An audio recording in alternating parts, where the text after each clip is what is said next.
সম্মানিত বন্ধুরা, আসসালামু আলাইকুম। আসলে নীরব নিস্তব্ধ জায়গা না হইলে কিন্তু ভিডিও করতে কোনো মজা নাই।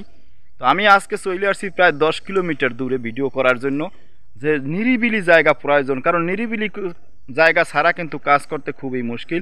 তো সম্মানিত বন্ধুরা, আমার পিছের যে এরিয়াটা দেখতে আছেন, পিছের এরিয়ায় কিন্তু সোনালী ফসল, ধান আর ধান। দেখেন বাড়িঘর কিন্তু অনেক দূরে। আমার পিছনে কিন্তু একটা রাস্তা দেখা যাইতেছে, সরু একটা বড় রাস্তা, আর এই রাস্তার ওপারেও কিন্তু ধান ক্ষেত। তো এই জমির ভিতরে কিন্তু অনেক ধান হয়েছে। আসলে এই স্থানটা হইলো, এই স্থানটা পড়ছে যে আপনার বরিশালে বাবুগঞ্জ থানার ভিতরে।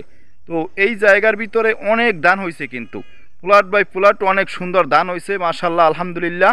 আর সম্মানিত বন্ধুরা, আপনারা যদি সময় সুযোগ পান তাইলে এসে অবশ্যই চেষ্টা করবেন বরিশালে আসার জন্য। বরিশাল আসার জন্য আপনাদেরকে সর্বোপরি সবসময় আমন্ত্রণ করা হইল। বরিশালে দেখার মতো অনেক সুন্দর সুন্দর দৃশ্য আছে। যারা সময় সুযোগ পান, সময় নিয়ে বরিশালে আসবেন।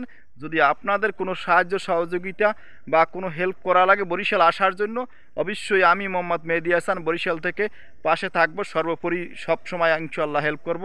সম্মানিত বন্ধুরা, যে যেখানে আছেন ভালো থাকেন, সুস্থ থাকেন। আজকের মতে এখানেই, আল্লাহ হাফেজ।